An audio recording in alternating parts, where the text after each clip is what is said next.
Now y'all know what it is, the real two-tap. And your man Marathon Manny. And this is another episode of The Real. Listen, y'all. Tonight we got a good podcast tonight, man. A special guest. Two special guests. Mr. Aldo Cruz and Leo the Theo, man. You know what I'm saying? Leo, man. Go way back with Leo, man. For real.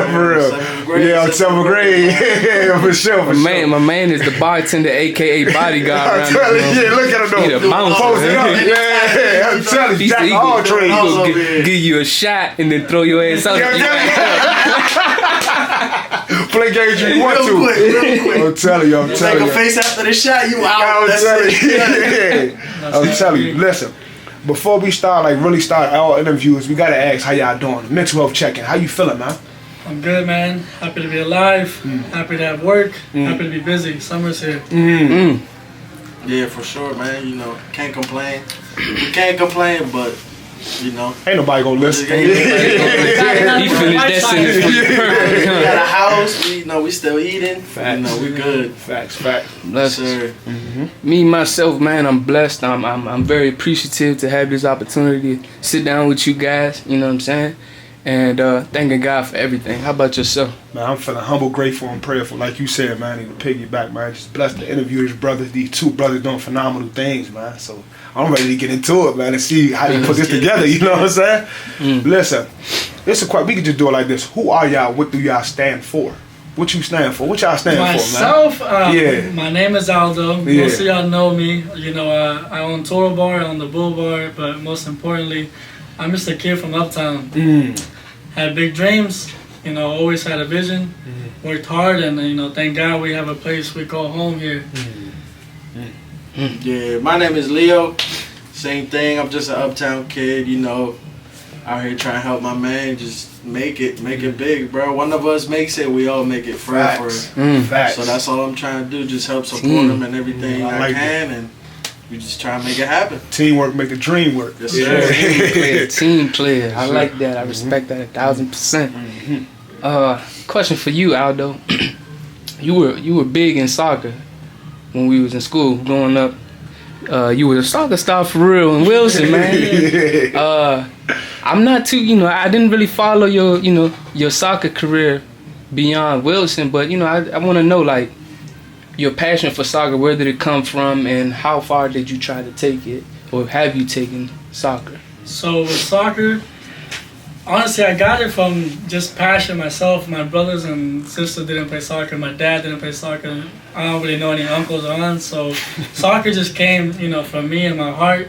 I got pretty serious with it. You know, I went overseas for about 6 months, came back, got a full ride to Pittsburgh, and then I left after 3 days of preseason because I just decided college wasn't for me. Right. I'm gonna make it pretty simple. College wasn't for me. I like that.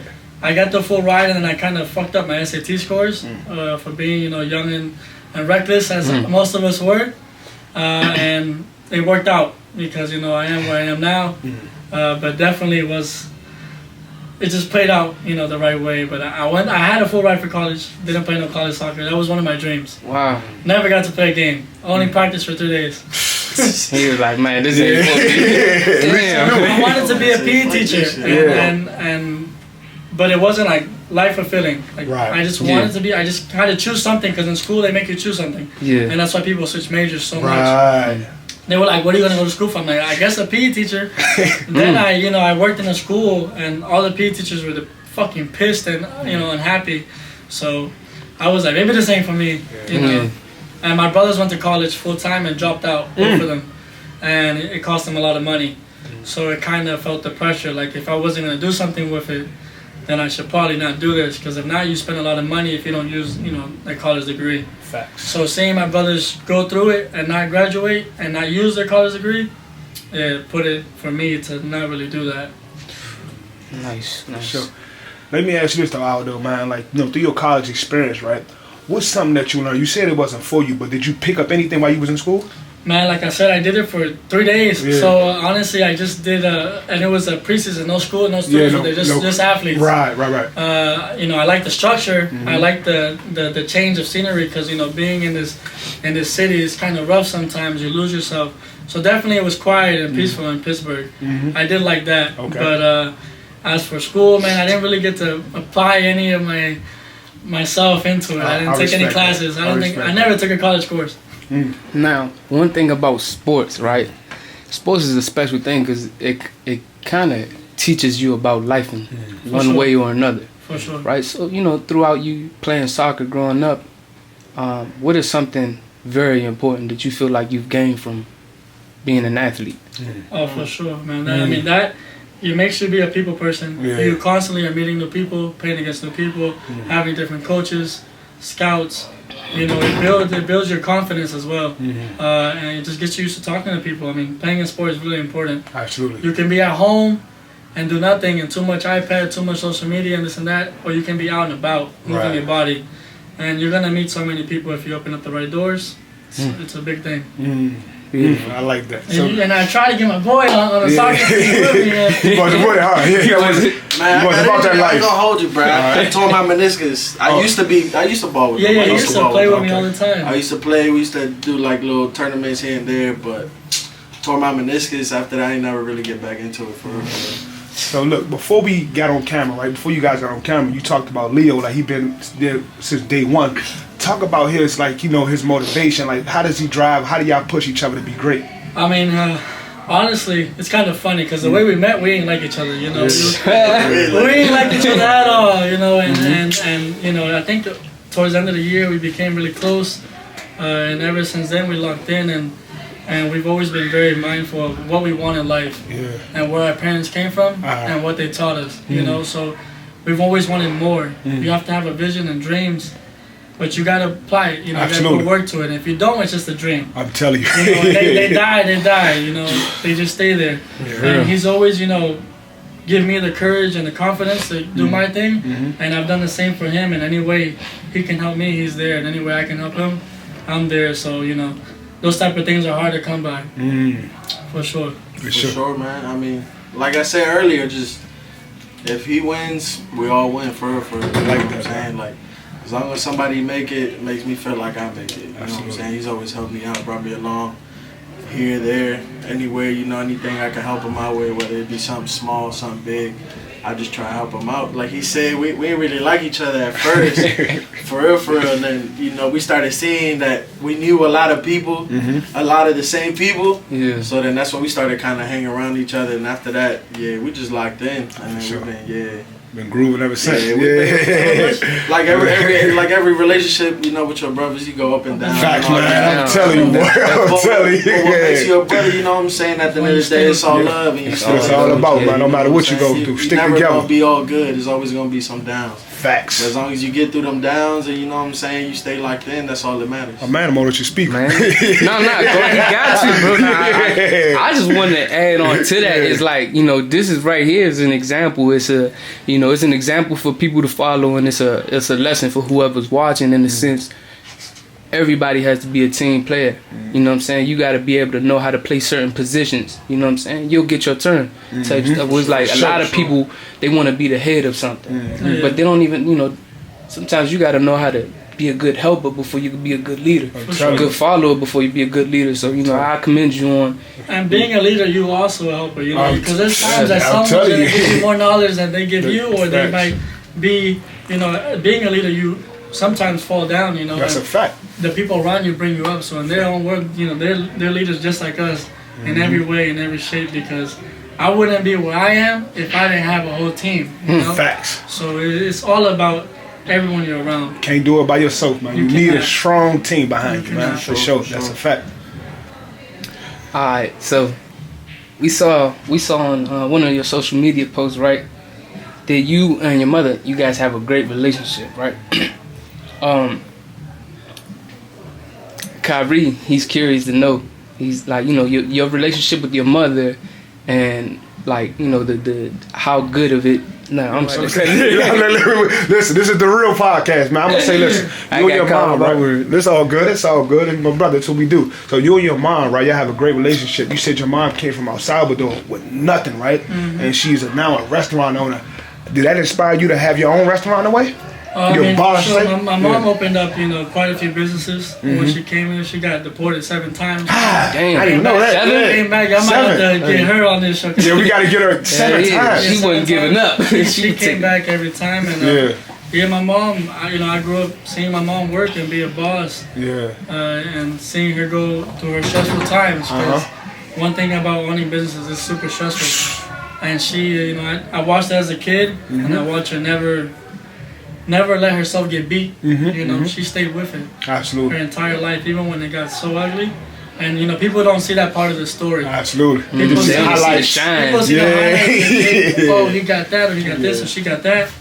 Truth is, man, there's so much more, to it. I'm telling you. But it's no need to explain it because people don't want to see that. Yeah, not everybody wants to know the hard part about being successful. For sure. Pretty much, my mom, she did her thing and she worked hard, and that's what I got from her.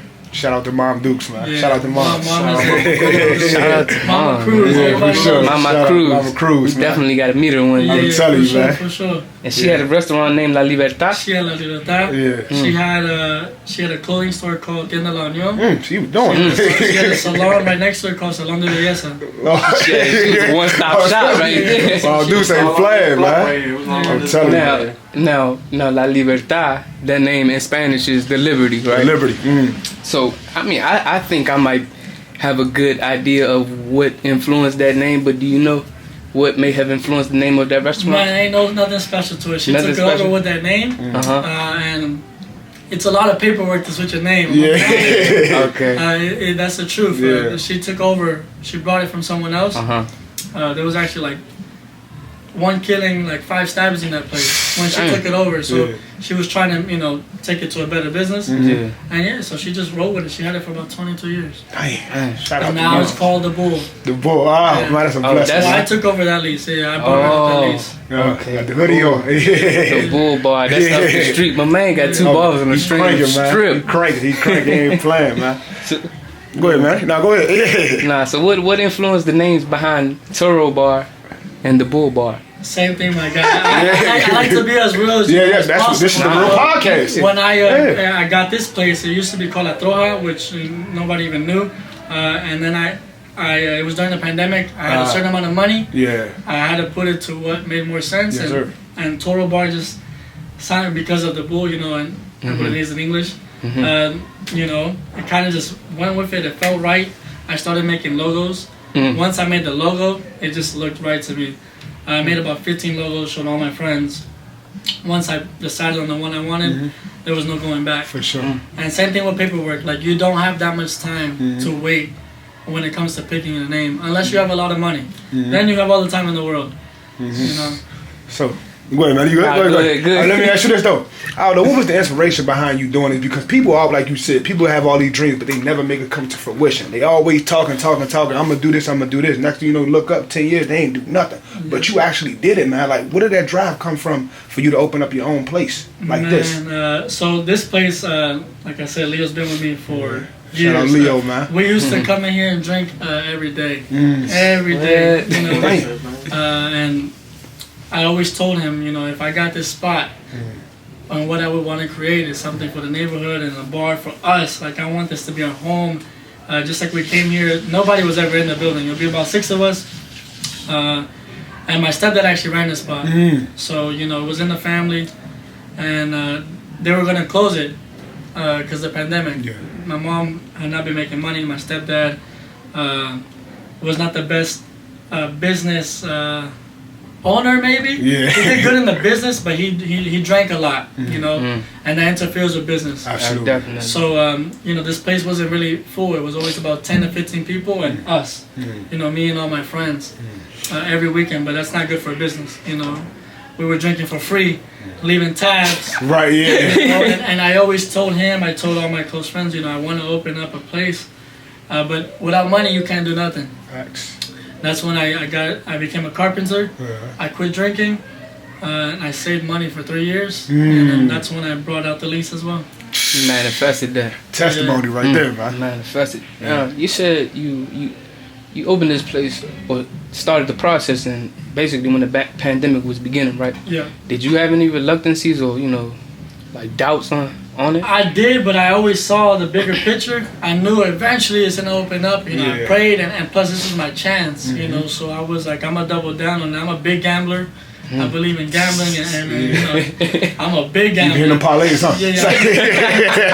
I'm a big gambler. I have a lot of casino stories. And I'm never, my stepdad always told me, you know, grab your balls and put your money where your mouth is. You know? And that's one thing I'm always gonna do. Sure. There's not one thing that scares me when it comes to that. I respect that. I said I wanted to do it, and when the pandemic came, I put in the work, you know, myself, along with my friends. They came and helped me, you know, without paying them, because, you know, that was just a dream at that moment, and a certain amount of money. And I had my family help out as well. You know, my brother-in-law was the main person, and my friends. I used to get 12 packs or 24 packs of Corona and be like, yo, y'all come. Yeah. Clean this place up. For free. If you can paint, I'll put you to clean. If you can paint, I'll put you to do this. You know, whatever you guys can help me in, I'll take it. Even if I had to tape everything so they wouldn't mess it up and draw inside the lines type of thing. But my friends never, you know, they were like, we got you. I know. Man, that's a beautiful thing. It was always a family effort. For sure. Always. For sure. Sure. Damn, that's amazing, man. God damn. You have me speechless over there for a minute, man, because you don't see stuff like this, especially with friends. Like, everybody come together. Like I said, people talk all the time, but they never make things happen. So you said you lived in Miami, right? Yeah. What made you move down there for 3 months? Man, sometimes I you know, they say it's good to dream big. Yeah. You know? And also, you know, I was going through a rough time. I lost my stepdad. I opened the Bull. It went really well, and then I had to close down. And then reopen, you know, being, you know, I was 27, 28, you know, losing my stepdad and the bar failing, everything hit me really hard. And I wasn't working the same as I did when I first opened Toro. Mentally, I was in a really dark place. I just felt like I needed to go and find myself and give myself some mental health, because I kind of put myself last. When you open businesses, you make sure, you know, your staff is good and they have money, and, you know, all the orders are paid, the bills are paid. You put yourself at the end, and when you put yourself at the end, you're gonna fall apart. Absolutely. You have to find a balance, and as an entrepreneur, if you don't find a balance, you're gonna burn yourself out. So that hit me really hard. I moved to Miami with no money in my account and just credit cards, but I knew I had to do it. And I went, and I was there for 3 months. God gave me 3 months there. It allowed me to come back, you know, and be strong and be what I need to be. Now that I'm back, business has been better. I've been better. The staff is happier. Everything is just working out better, you know. Respect. Now the second note, to add to that question, like you just said, you know, sometimes you put yourself last when you're trying to accomplish things, right? So with you, you know, taking that 3 months hiatus to Miami and coming back, what do you feel like you do differently to put, you know, create a balance, to put yourself not last, you know, because you also, like, I'm big on telling people, like, if I'm not good, I'm not good for anyone else. And I'm a firm believer in that. So I always have to try to figure out how I can make myself good mentally, spiritually, everything. So, you know, what do you do different now? You know, I'm still learning the process because obviously with my situation, I have the Bull that's kind of closed, and this place that needed to be like revamped and add some more structure. So I am maybe overworking myself, but I always try to take a little step back and tell myself there has to be a goal. So, like, you know, if I'm gonna focus this on this week and the other week, but I have to look at, it needs to end to where I'm gonna start making my own time. You know, as a leader or a boss, whatever, you have to put in the work. So I'm definitely putting in the work right now, but with my mind and myself behind, knowing that it's not gonna always be this way, but if I do everything right, and the structure's in and the system's in, then I'll have my time. And right now, that's where I'm at right now. I'm just reorganizing, you know, so that I can get my time. But when I need to sit back and leave for an hour, I leave now. You know, back then I'll stay from open to close. Now when I need to leave for an hour and just, you know, go home and, you know, talk to moms, or just go eat some food, or take a hot shower and just let it out, you gotta do that. And that's the truth, you know, because sometimes it's just a lot. You know, and you know, being in anywhere you work at, you don't want to show, you know, vulnerability. especially if everybody's drunk. You know? Right? Yeah, I'm telling you. They don't want to hear your problems because they're gonna tell you. They're like, take a shot. Yeah, for sure. They come here to tell me their problems. Yeah, for sure. I'm telling you. Yeah. You know? So I just and like I said, as a leader, I try to make sure that I show everybody that I work besides them and with them. Yeah. Always. I like that. Nice. So, question for you, Leo. I've heard the term of this saying like, don't mix family with business. I consider you two family. You guys known each other for long. You guys call each other brothers, right? So, how do you feel like with you having like, a longtime friend, a brother, being, you work for him, with him, right? But how do you like, how do you feel about that? How do you say it? That like him being my leader, basically, like my boss. Because I'm pretty sure you guys see each other as equal, but he's the owner of the bar, right. And maybe sometimes he might tell you, hey, I need you to do this, or he requires things of you. How do you feel about that relationship? I mean, at the end of the day, he's still providing for me, you know what I'm saying? Mm-hmm. So, you gotta look at that, and then you gotta make sure you separate whatever is business and whatever is your friendship. He can't come up to me, or I can't come up to him and like, hey, like, why is this way? You remember last time when we was chilling, like, you can't bring all that stuff up, you know what I mean? Sure. You gotta learn how to separate that business side from, that friendship side. And then as long as you have that balance in between that, then you could go ahead and, move forward from that. Because I do manage people too. So I know what it's like to have people kind of like go against you and kind of like always complain about what you're doing, thinking like you an asshole, you the bad man. But it's just certain stuff, that's just what it is. You know what I'm saying? It's black and white. There's no gray in between. It's really what it is and what it's not. So I feel like that helped me too. Being able to like manage people, that has helped me, understand his point of view. And like when he says certain things, it's like, all right, I feel you. Like, I understand where you're coming from. And it's also like a certain way, you speak to each other. So that's what it is too. You can't just like go out. There's a difference between being a boss and being a leader. You know what I'm saying? He's a leader for sure.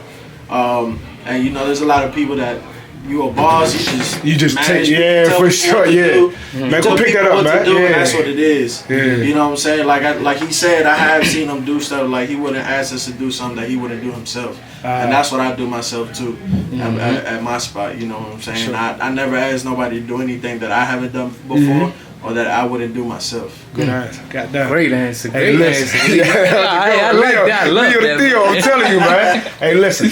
I want to get both of y'all opinion. What do y'all feel about this term that you're speaking about, the bosses, right? Everybody can't be a boss, but I put my own twist to it. Everybody can be a boss, but you have to be a worker first. For sure. Yeah. For sure. There's Mom used to always tell me, people always look at the boss, right? But a boss has to know everything in the business. Facts. If not, you're not a true boss. Facts. Because if something doesn't work out, who's gonna fix that? And if you have nobody, you have to be able to do it. Facts. So when I used to go work at my mom's restaurant, she could cook, bartend, whatever it is. And likewise with me, she taught me just like I wouldn't have anyone here do anything I wouldn't do. So you have to learn every part of the business. When it comes to taking shit out of a toilet, you have to be able to do that. And as being a business owner, if you can't have like handyman skills, it's expensive. Facts. And being a small business, I have to be hands-on. Facts. So me having my knowledge of being a carpenter and any plumbing, basic plumbing and this and that, you have to be hands-on. Facts. You can't be a boss if you're not hands-on. Facts. There's no way. Facts. That's lit. That's lit. Are there any struggles that you face on a day-to-day basis owning businesses? For sure. I mean, there's many, very, a lot of them, and to put it pretty simple for everybody, with a business, it's up and down, and like I said, the hard parts aren't shown to people. Customers come in and customers go home, and the stress of, maybe not having enough money to meet the bills or payroll and this and that, but fights, I grew up in this neighborhood, so I know everybody that comes in this bar. Yeah. You know, like literally every single person that comes in this bar, different generations. We got the younger brother, we got the older brothers. Yeah. I know everybody, and sometimes being in your neighborhood, you deal with, you know, your own friends and what they might do at a bar, and trying to find the best way to teach them this is for the neighborhood, so let's not ruin that. Absolutely. You know, but when alcohol comes into play, it's hard, you know. Yeah. So that's very stressful, because if you know somebody and they do something in your bar, it's gonna hit you, you know, in your heart, because you know them, as opposed to having a business somewhere where you don't know anybody. You just tell them to get out and kick them out. Yeah. You know, but when you're trying to build something for the neighborhood, you don't want to have to kick out people. Yeah. You don't want to have to take this away, because this is our home. Absolutely. Everybody that comes in this door feels at home. They come in every day, almost every day. You know, whether it's 1 beer or 10 beers, it is their home. Sometimes they come in heels and skirts. Sometimes they come in sweatpants and Crocs. You know? I like They just that. go Yeah, home. yeah. I've had customers come with their parents, just because they feel like they need to see why they spend so much time here. Yeah. And I've never had, never Yeah. had not one complaint. You know, when it comes to that, this place holds so much personality and so much for the neighborhood. And you know, so for me, you know, I lost track to where we were going. Yeah, Going in, man. Wise, like there's a bunch of them. You know, always. And business gets, you know, slow. You just gotta keep pushing, man. You gotta weather You're that not gonna storm. be busy always, and when you open a business the first year, it's gonna be at your busiest. Facts. And when you don't foresee that, when it comes to second year and it goes down, Facts. sometimes you fall. That's why most bars and restaurants close down. Your first year is your best year. You don't get stable until 5 years in. Facts. You know, because Facts. second year, third year, then there's another new bar that opened down the street. So they Competition. got the flame, you know? for sure. But if you build something real Yeah. and you build regulars, then you're gonna strive and you're gonna do good. And that's why I'm thankful for my core, especially with your staff. Yeah. If you have staff that's been with you for a long time, it's a good place to work. If you're transitioning staff all the time, then there's a problem, you know? that turnover. But being here in this place, almost everybody's been here for years since I've opened, you know. That's love. That's You love. know, for sure. always. There's always people that leave because maybe they didn't like it or they got a new job, or, you know. And that's always been love, and they still have love for the place. Oh, definitely. Still walk in this place like, what's up? I get a discount? So I can't get free beer. last year, like during football season, right? Somebody from our neighborhood connected with you guys, and I'm sure you guys know each other from school. Trill, right? Shout out Trill, And you guys worked out something with you know, letting him set up Glizzy's DC here, and you know, it was a beautiful thing to just see. I didn't get a chance to come up here and even, you know, buy anything or like just come on those Sundays, but it looked like it was a great setup. You know, how did you guys make that happen? Man, like I said, it's a neighborhood bar. If there's one thing that anybody might say about me is I love working with anybody I possibly can in the neighborhood, whether they're, you know, this far ahead with their business or even just starting out. I love giving opportunities because I would only wish that they would give me the same. Facts. You know, so with Trail, it was a no-brainer. You know, we both went to Wilson. You know, we were both close friends, and we got closer as we did that. And he was starting out. I love what he was doing. You know, he was shining. I love that, and we were really doing well too. So it's not like, why not put it together in the same house? Yeah. And continue to give Toro and Glazes more momentum. Facts. Right? Because I got clientele, he got clientele. If we can make this group bigger, let's make it bigger. Facts. You know? And when you can support more than one person that you really like in one building, it's even better. Hell yeah. You know, telling so you. and Glizzy's and the whole story and everything that Tro does, come on, man, that's all respect. It's beautiful. You know, Man. it's beautiful. Shout out to them. They're about to open their restaurant. I know, I'm telling you, I know. Glizzy DC, man, I be over there. Hey. For sure, man. a long way. And that's why I'm saying it's amazing to see, because he was here, you know, 2 years ago. He Now got look. his own place now, man. Like, God that's is good. amazing. He works hard. He works hard for it. Definitely. All right. So, one question for both of you guys, because our aimed audience is, you know, for people that we want to be able to inspire, right? So, for both of you guys, you know, what is just a word of advice you know, or a life lesson that you might have picked up along the way. Of course, we still writing this journey. That we could give to the youth or somebody that is watching that may be wanting to learn something or grow.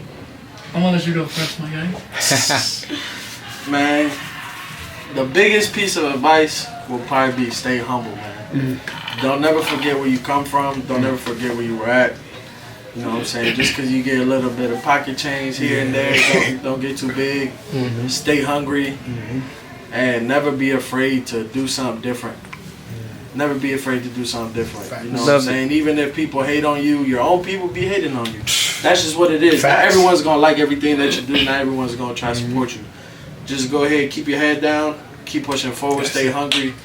Don't be afraid to be different, and stay humble. Great answer. Great answer. For me, I'm going to take it away from the business because, you know, I think these past years I've learned so much, but mentally, you got to be okay. I was struggling a lot with my mental, and it gets really dark and lonely, you know, and I think most importantly, like if you're not okay, like you said, you can't be okay for anyone else, you know. So I think, you know, nowadays, like I said, showing vulnerability is kind of like, oh, he's not the man or this and that. If you're not okay, you need to talk about it, you know.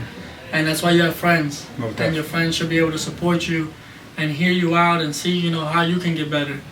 But mentally, you got to take care of yourself, and I think that's the most important thing. If you take care of yourself and your mental health, it's gonna give you the energy to go chase your dreams. Absolutely. Go to work.